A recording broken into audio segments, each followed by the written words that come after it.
And a very happy Tuesday to you at 12:06 in the West. It's the John Phillips Show. Mr. Randy Wang's in Culver City. Well, here's an interesting one. The city of Long Beach is offering $75,000 for ideas on what to do with all the vacant lots that have been taken over by the homeless. Well, maybe the A's can move there next.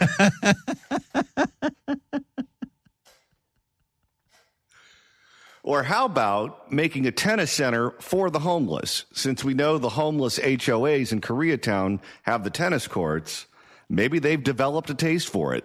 You know, over the weekend, every station was doing overhead shots of that massive homeless encampment in Koreatown, and they found a kiddie pool. Well, just wait till they find the fitness center. I think they charge you a resort fee at that homeless encampment. 800-222-5222 is a telephone number, 1-800-222-5222. Well, we know that you want to hear about a story when a number of you email us over the weekend with the same link to the same story. We know that superhero films are very, very popular. Whenever they make a movie about Batman or Aquaman or Superman, the tickets, well, they sell themselves. In Oakland, they're even calling for Superman to come in and save the city from crime. Who else do we go call Superman? Well, it's funny that we mentioned Superman because Superman, of course, is the man of steel, faster than a speeding bullet, more powerful than a locomotive, can hop over buildings in a single bound. However, the one thing that Superman fears most is kryptonite. Kryptonite, of course, comes from the planet Krypton. Well, when you're dealing with the homeless, kryptonite has no impact on them. However, if you want them to flee, if you want them to run away from you like the devil from holy water, what you have to have in your possession, their kryptonite, as they say, is Narcan. Some of the homeless don't take too kindly to being administered Narcan, even when they're overdosing, as we have seen from several videos from friend of the show, J.J. Smith, as he filmed somebody trying to reverse an overdose in the San Francisco Tenderloin, and all of the homeless friends being very upset that you're going to kill his high. I will say this. There is one thing that the homeless have in common with Superman. What's that? Sometimes they change in the phone booth, too. Now, over the weekend... Sometimes they do more than that. Over the weekend, a report from the San Francisco Standard started making the rounds. It was even talked about on ABC 7, where the homeless are complaining, and just remember to start off with this, that this is not a very reliable source, so the accuracy of this reporting is dubious at best, that there are Narcan vigilantes out there that are spraying the homeless up their nose with Narcan to kill their high to get them to go away. It's the modern day DDT, huh? For more on the alleged Narcan vigilantes, here is that exchange between ABC 7 in the Bay and the San Francisco Standard. Narcan is supposed to be a lifesaver for a drug user who has overdosed, but now there are reports that it's used for harm. Our media partner, the San Francisco Standard, has a new article out detailing how fed up with drug users... Wait, for harm, meaning to dull their high? Well, according to the homeless, it not only kills your high, it immediately puts you into withdrawal. We can't have that. Gives you the sads and the itches and the vomits and everything else. So getting them off of dangerous drugs is a problem. Yes. Fed up with drug users, some street vigilantes are wielding Narcan. I mean, when you get so severely addicted to the opiates, the fentanyls, the heroines, what have you, you feel so terrible when you're run out of those drugs that really you're just taking the fentanyl and the heroin so you can feel normal again. That's how screwed up your mind and your body is. At what point do you realize you need help? Well, at this point, you're far gone to even admit that you need help. Someone should be able to make that decision for you. But in California, even Gavin Newsom's care court is voluntary. It's obviously nowhere near as dangerous as fentanyl or meth or any of those other drugs. But what you just described is very similar to what people experience when they try to kick caffeine. Oh, I know.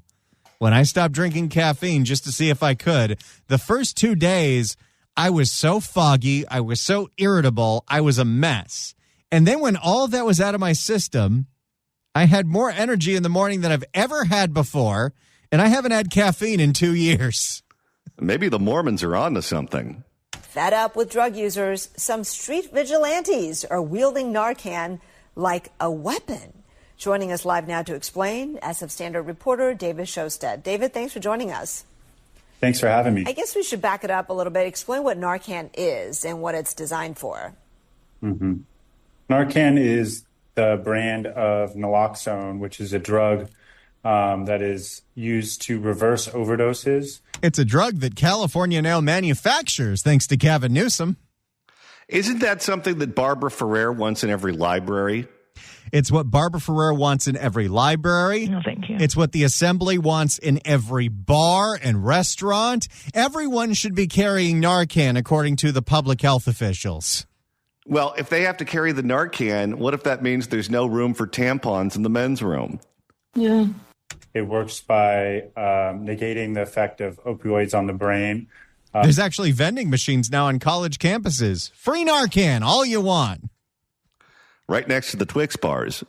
Of opioids on the brain and has reversed thousands of overdoses in San Francisco and is a real life-saving drug that has dramatically changed not only San Francisco but the whole country's approach to the overdose crisis. Okay, but you've uncovered cases of gross misuse, right? Tell us about what's allegedly been happening in San Francisco. And when she says allegedly, just remember, this reporter from the San Francisco Standard is reporting on accounts from the homeless, who claim all sorts of things. Mm-hmm. So I've been hearing for a few months now that drug users are saying residents have started using this drug even when they are not overdosing. And as I said before, it reverses the effects of opioids. And so what happens is when it's administered, drug users go into severe withdrawals. And it's a crazy, sobering sensation, particularly if they're not overdosing, from what they tell me. And it brings a lot of pain, anxiety. I heard of people throwing up, having wild temperature fluctuations, and the allegation is that people are using this to move drug users off the sidewalk. So they're killing their highs on purpose, John. Okay, let me put a different theory out there for a second. We know that the homeless in these encampments, they are involved in disputes with one another on a fairly regular basis. Is that a fair statement? Why, yes, it is. When the homeless get set on fire, it's usually from another homeless. That's right. And we've seen that play out a million different times. You do something to disrespect me, I get back at you by lighting your stuff on fire. Rinse and repeat. Well, we know that the homeless have access to unlimited amounts of Narcan, correct? Well, it's given to them everywhere. In fact, those same nonprofits that are passing out all of the harm reduction kits, which includes the foil and the pipes and the needles and the spoon and the straw, and I don't even know what that stuff does. They also give you all the Narcan you could ever want. Okay, so let's say you're a white-collar professional who can afford to live in San Francisco. My guess is you're someone like an accountant, maybe you're a judge, maybe you own a small business, maybe you work in the financial sector, those sorts of jobs, right? Yeah. Okay.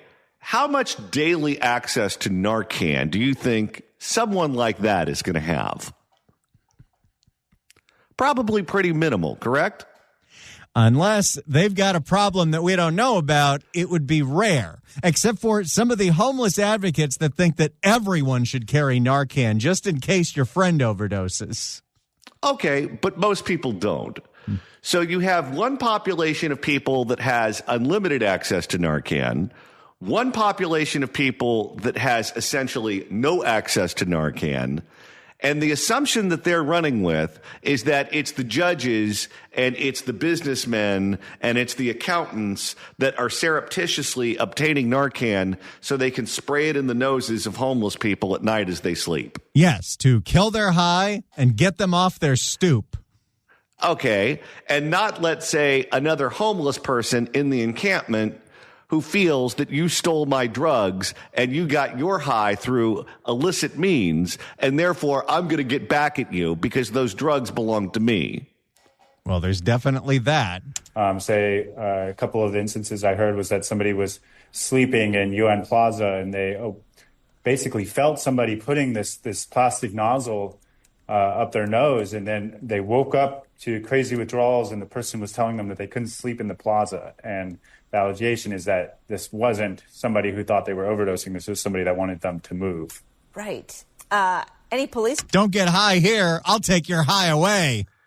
Okay, if someone stuck something up my nose in the middle of the night, don't you think you would wake up? Not if you're on fentanyl. Okay, then if you're on fentanyl, don't you need the Narcan to be revived? Well, that's only if you overdose on the fentanyl. Taking it usually means you're knocked out and you're sleeping for hours and hours and hours. But it doesn't necessarily mean you're overdosing. So the homeless are complaining that you're killing their high. So they are so screwed up on drugs, they will not wake up when someone shoves an object up their nostril and sprays a liquid into their nose. That is correct. They might kind of notice it, but yes, you're so far gone you don't notice anything until they hit the spray. And the magic of the spray is it kills the effects of the opiate. So the high is gone, you wake up, and now you feel terrible. Well, now it makes perfect sense. Any police reports filed? Anyone arrested over this? I mean, as a lot of these type of, assaults on homeless people that I hear about, they haven't reported any of this to the police. I don't think really any of them. Can you imagine how that 911 call goes? I can only imagine. Someone killed my high. Do you think they would have the ability to press one for English first? Probably not.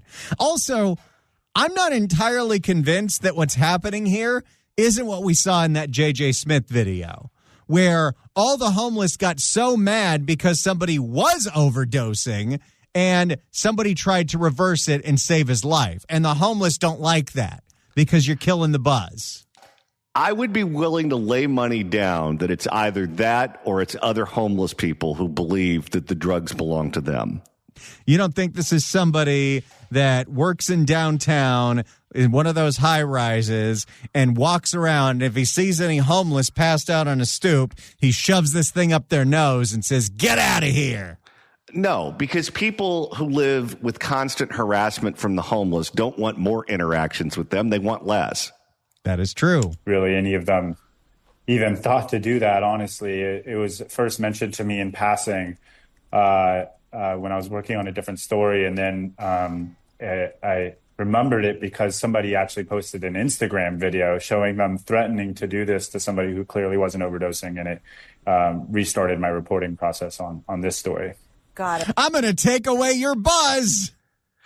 Just out of curiosity, how is the layman supposed to be able to tell the difference? If someone's having a psychotic breakdown and they're not high, it's just how they are, their natural state, and you assume that the person is in the process of dying, and you try to help them out as you're instructed to do by your county public health department, and suddenly you're committing a crime, you're the bad guy? Got it. How prevalent do you think this is, and how long has it been going on? How many vigilantes do we think are out there? Hard to say. I mean, these are initial reports. We heard from 6 people that this had happened to them. Many more people had told me that they had heard of this happening. I don't feel confident to say how long it's been going on, how many people might be doing it. It would be hard to get that information for sure. How is this making the unhoused community feel? You gotta be kidding me. This is one of the weirdest things I ever listened to in the car. You know, as you know, as a lot of people living in the city know, that there's been a lot more aggressive measures by the city against homeless people. You know, tensions have been really high from residents. Residents are fed up with the drug markets and the tents and not being able to lock down. If this was an actual thing, if there really was a Narcan vigilante, I got to imagine he'd be celebrated by the community. Well, he's doing what the power and the elite they're telling them to do. Because I know they claim they're not overdosing. What do you think the odds are they're telling you the truth? Because we have evidence, we have video evidence of someone in the process of overdosing and dying, being given Narcan, and the first thing they do is flip out on the person who was giving them Narcan. How could you do that? And not being able to walk down the sidewalk and feel safe. And, you know, this, I think, is just kind of the latest building block on that of homeless people. The one quote that I was told is, you know, it feels like the whole city is turned on us. That's the general sentiment that I'm getting from people on the street. It's no longer anything goes San Francisco, and that's a good thing. That's what we call progress.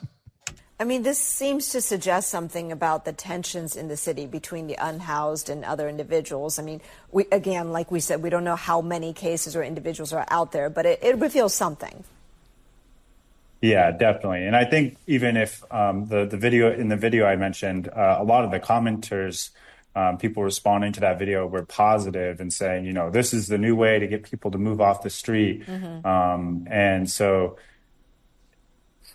you know, while health experts are warning that this is really dangerous and bringing somebody from a resting state to a heart rate of over 120, sending them into anxiety and withdrawal. Wait. Health experts say it's dangerous to reverse an opiate high? At this point, who is listening to quote-unquote health experts? Withdrawal symptoms is really cruel. It feels like a lot of San Franciscans have really lost their patience over this issue and might not even care. All right. Well, David, thank you so much. Well, there you go, Johnny. That is the story of the alleged Narcan vigilantes reversing the highs of the bums in the Bay. If you'd like to email the show, you can do so at johnnydon'tlikeshow@gmail.com. That's johnnydon'tlikeshow@gmail.com. And Randy, we got a ton of email from yesterday's show when we talked about the harassment that's being experienced right now on K through 12 and college campuses directed at conservative and moderate teachers who are not on board with the woke agenda. If you want to go back and listen to that, that's easy to do. All you got to do is search for The John Phillips Show wherever you get your podcast, whether it's the Apple Podcasts app, iHeart, Spotify. Search for The John Phillips Show. Hit subscribe. You can download all the episodes. You can do a Google on the YouTube. You can get the KABC app. You can get the KSFO app. There are so many different ways to listen to all of our podcasts, including yesterday's 2 hours worth of phone calls on the crazy teachers in California. And you can listen to those podcasts whether it's sunny outside or In the rain! In the meantime, what do you say we make a couple of listeners very happy? Well, let's do that right now. 790 KABC welcomes Megan Kelly live with special guests Jillian Michaels, Fifth Column, and Maureen Callahan at the Honda Center on November 21st. Tickets are on sale now at megankelly.com. But right now, caller number 9 at 1-888-790-5222 gets a pair of tickets to the show. Tickets furnished by Sabretooth Touring. Good luck dialing. And coming up in just a few days, Randy, you and I are going on the road. Yes, we are. We're heading to Sherman Oaks. We're going to the Pineapple Hill Saloon. We did a remote there 3 years ago, and it was a blast. It was also very windy that day. I don't think it's going to be windy this Friday, but it's going to be such a good time at Pineapple Hill in Sherman Oaks this Friday from noon to 3, a live broadcast of the John Phillips Show in that beautiful outdoor patio. Great food, great drinks, and of course we'll have a lot of special guests, including Susan Shelley from the Howard Jarvis Taxpayer Association. The courts have made it easier to raise your taxes, so come by and sign the petition to save Prop 13. It's the John Phillips Show broadcasting live from the Pineapple Hill Saloon in Sherman Oaks this Friday from noon to 3. So Gavin Newsom says in order to save democracy, you have to give him the ability to rig elections. And he's going to try to do that in the form of Proposition 50. Proposition 50 would take the map that was drawn up by the California Independent Citizens Commission, rip it up, light it on fire, and replace it with a gerrymandered map drawn up by Washington politicians. Arnold Schwarzenegger is the father of the Independent Citizens Redistricting Commission, and he's not happy about it. And Randy, Arnold Schwarzenegger, says he's not going to stay quiet. And because it's Arnold, he's going to speak in mostly movie puns. Because that's what he does. You know what? He's earned the right to. For more, here's a report from ABC 7 in the Bay. Former Governor Arnold Schwarzenegger is calling on Californians to vote no on Proposition 50 this November. That's Governor Gavin Newsom's ballot measure proposing a temporary change to the state's congressional district maps to shore up seats for Democrats in the 2026 midterm elections. Newsom says this will help fight President Donald Trump and that it's a reaction to Texas's redistricting to benefit Republicans. Well, they did it first, so we're going to do it even more. So let's get this straight. Because he's mad at another state, he wants to punish the people who live here. Well, he can't punish Texans. Yeah, he can. He can talk the Lakers into sending LeBron to Dallas. ABC 7 News political reporter Monica Malpass has been tracking all the developments here. Wait, did the anchor just get Monica Madden's name wrong? Let's hear that again. ABC 7 News political reporter Monica Malpass has been tracking all the developments. Monica Malpass? That's new. I actually I was walking when I was listening to this. I had to pull out my phone. I'm like, wait, I know the political reporter there. It's Monica Madden. And yes, it was Monica Madden there. And the lower third said Monica Madden, but what's her name? ABC 7 News political reporter Monica Malpass has been tracking all the developments here. It's like if Monica Madden and Milpitas had a baby. Well, it started with an M, and that's close enough. For months, really. And it's been more than a decade since Schwarzenegger left office, of course, but he is still very relevant in California politics, especially in this. Well, he's mostly relevant on Netflix, but sure, he's also kind of relevant in California politics. People love Kindergarten Cop. Politics, especially in this fight. Yeah, absolutely, Kristen. And he has the largest name ID out of anyone who has been opposing Proposition 50. So his opposition. What does it say that nearly 20 years after his last election, Schwarzenegger's still the most prominent Republican in the state? And I'll tell you this. What does it say that he's more popular than Newsom? Proposition 50, so his opposition is significant. But Schwarzenegger has long been opposed to gerrymandering, and he says regardless of the extenuating circumstances, it's wrong. Two bad behaviors don't make a right behavior. In his most...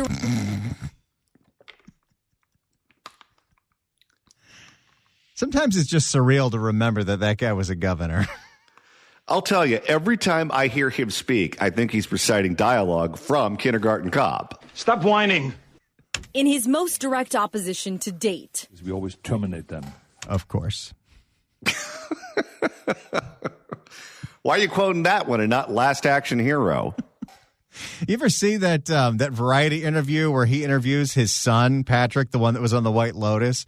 And you could tell how frustrated Patrick is that literally all his dad does all day long, every day, is quote his own movies. Did you see, by the way, that the son Patrick just got married and he didn't invite the half-brother that was produced from the affair with the maid to the wedding? Do they have a relationship? I don't know, but he wasn't there. I don't know if they acknowledge him. Well, I think the tabloids proved it was his. Yeah, but that doesn't mean that they have a relationship with him. Well, didn't the mom used to clean their house? Oh, yeah. Patty. She did more than clean the house, apparently. If you know what I mean.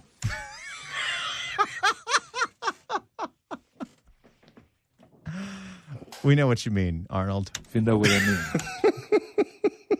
I know. We're going to terminate it. We always terminate them.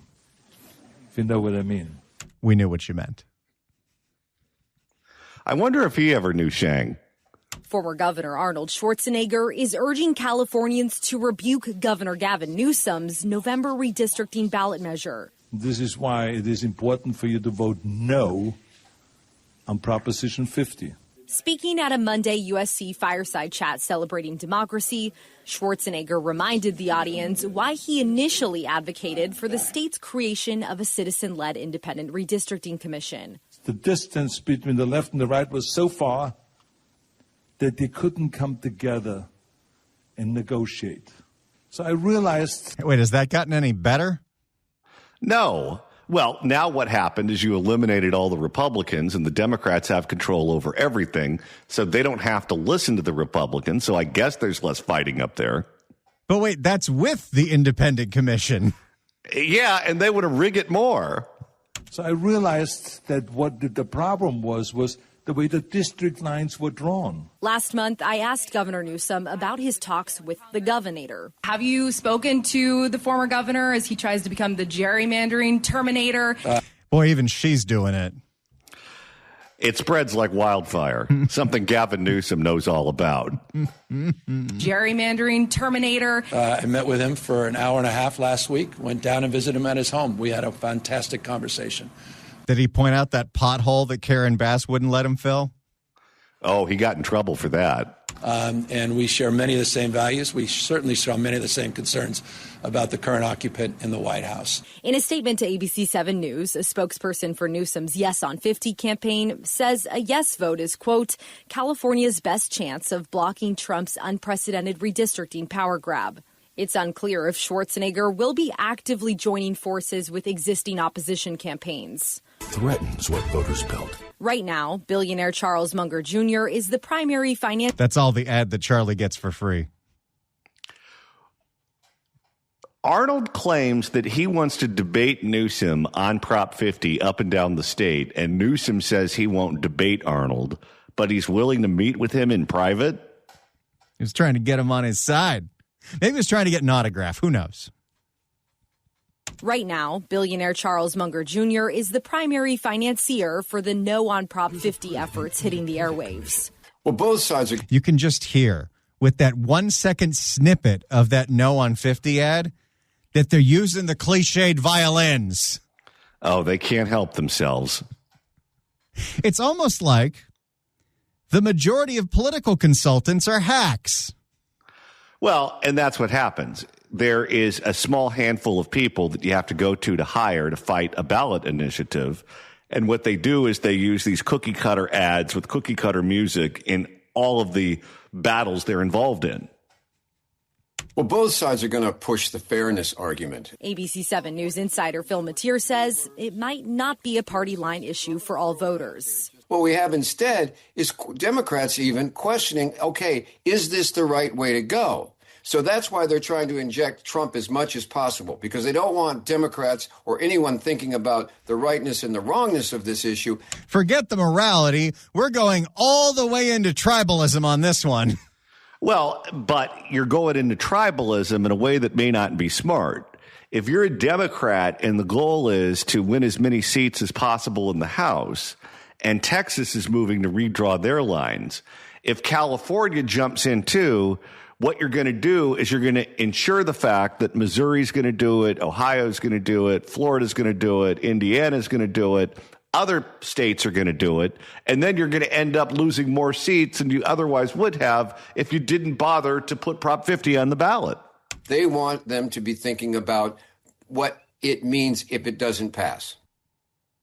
And tomorrow, Newsom's Yes on 50 campaign is holding a rescheduled virtual fundraiser with some prominent national Democrats. It was supposed to take place last Wednesday, but it got rescheduled after the assassination of conservative activist Charlie Kirk. And worth noting, the name of the campaign event was initially billed as a suggestive acronym for the phrase mess around and find out, but with a swear word that we cannot say on air. You know, the good old-fashioned FAFO. Oh, yeah. Very classy, Gavin. Very classy. They're not calling it that anymore because they're going to lower the temperature in the room.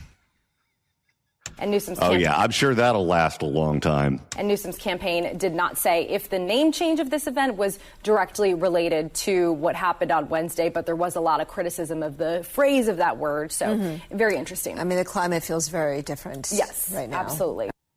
Oh, I got to get an assist on the end of that story. Shang. Phrase of that word. So very interesting. I mean, the climate feels very different right now. Absolutely. Thanks, Shang. Let's go to Alex in San Jose. Alex, hello. Alex in San Jose. Hi there. This is Craig in San Jose. I don't know why they typed Alex, but let's go to Craig in San Jose. Craig, hello. Hi. Say, this special election to advance Gavin's campaign is going to cost the people of California $280 million. And if I remember your promos, we're broke. You know who has $280 million? Gavin's aunt. I'm just saying. Maybe she could kick in a few bucks. Stick Nancy Pelosi with the bill. Yes. Why not? She's going to cut. She certainly seems to do okay on the stock market, doesn't she? You know, she can't cover the whole thing. Apparently, according to the Google, her net worth is $260 million. So we're going to need another $20 million. Well, she should have bought Google a couple of weeks ago. I'm happy with the first $240 million. All right. Well, we'll definitely let her know. Thank you for the call, sir. And you know what? I stand corrected. She did buy Google a couple of weeks ago. Of course she did. All right, Randy, you have an update for us on the 6th Street Bridge in Los Angeles. The 6th Street Bridge was a over $500 million infrastructure project connecting two neighborhoods in downtown L.A., and it's only been open for 3 years. And what do you know? It's plagued with eternal darkness because someone ripped out all the copper wire. It's plagued with graffiti on all parts of it. And it has street takeovers every weekend. And some residents are getting pretty fed up about it. Here's more on that from Fox 11. Well, you can see behind me, the bridge is dark. It is supposed to be lit up, but thieves keep breaking into the electrical boxes. This right here is the cover, and all of the boxes are open, and these are just laying on the pathway. This is why L.A. can't have nice things. Animals. Now, the residents we spoke with, they say the city is letting it happen. It's horrific. It's horrible. I mean, it's a waste of our tax money. If you build a beautiful project, you need to protect it. When the 6th Street Bridge... You know what bridge doesn't have all its lights missing? The Golden Gate. They don't even have any problems on the London Bridge in Lake Havasu. When the 6th Street Bridge first opened, it stopped people in their tracks. The arches were breathtaking, and people would come out just to see the glow. A lot has changed since then. I'm afraid myself, walking by myself with a dog because I'm afraid to be assaulted or anything. It's a horrific. They're doing a very bad job. Graffiti covers... Who'd you vote for in the last election? As they say, that's one bridge too far. Graffiti covers the pathway and arches. Copper thefts have left the bridge with no lights. Just people coming in and taking all the copper. The bridge is really nice, but it used to be better when they had the lights, but unfortunately, you know. Oh, come on. Who needs to be able to see? There's people around here who won't let it last, or even like 2 years, I guess, because they keep stealing them. Yeah, why even replace them at this point? There was a line item in the budget for an Olympics project, fix the lights on the bridge, because we know all the tourists want to come see the 6th Street Bridge. But as was pointed out in that budget committee, if we fix them now, they're just going to get stolen again before the Olympics. Can someone explain to that man that crime is lower now than it was in the 1950s? LAPD Commander Lillian Carranza posted on social media, our 6th Street Bridge in Los Angeles no longer lights up at night, and it is covered with graffiti. Thieves repeatedly steal the copper wiring and have left the bridge in the dark. Patrol has been increased. By the way, this is almost like the ultimate example of don't build infrastructure in bad neighborhoods. Because this is exactly what happens. If you want to know why neighborhoods get forgotten and neighborhoods get ignored, is because when you put a $500 million bridge in the ghetto, it turns into a bleep hole real quick. So stop complaining that you don't have a Whole Foods, too. Patrol. Can you imagine what a Whole Foods would look like? Oh, my God. It would look like Food for Less within 6 weeks. A Boyle Heights Whole Foods. Patrol has been increased and graffiti removal requested. Yet the graffiti remains and the lights are still out, leaving residents hoping the city can find a solution. Bring back the lights and hire patrol officers. I'm a security and I feel like that's an easy post or task to hire a patrol car, just come in and out of the bridge to prevent it from happening. How about there is no cameras? You have no cameras on the bridge. Wait, we spent $550 million on this bridge and they didn't put any cameras up? What's the point if you don't arrest them? Well, there is that. You have nobody who's patrolling it. I would love for it to be, a little bit cleaner. Maybe the lights getting fixed and making it better for not just me, but for everybody that comes and walks, and even the tourists that comes. Maybe I know there's a World Cup coming, Olympics coming, so. Why is this bridge a tourist attraction? It's not the Golden Gate. Definitely, I know this is going to be a definitely tourist spot. We contacted Isabel Jurado, who represents this district. She was not available for an interview, but her office told us that there was a cleanup on Friday. They cleaned up the graffiti, but we walked the bridge and we saw a lot of graffiti. Well, there's LA in a nutshell for you. The bridge is full of graffiti. What are you talking about? We cleaned that up. But it's still full of graffiti. No, it's not.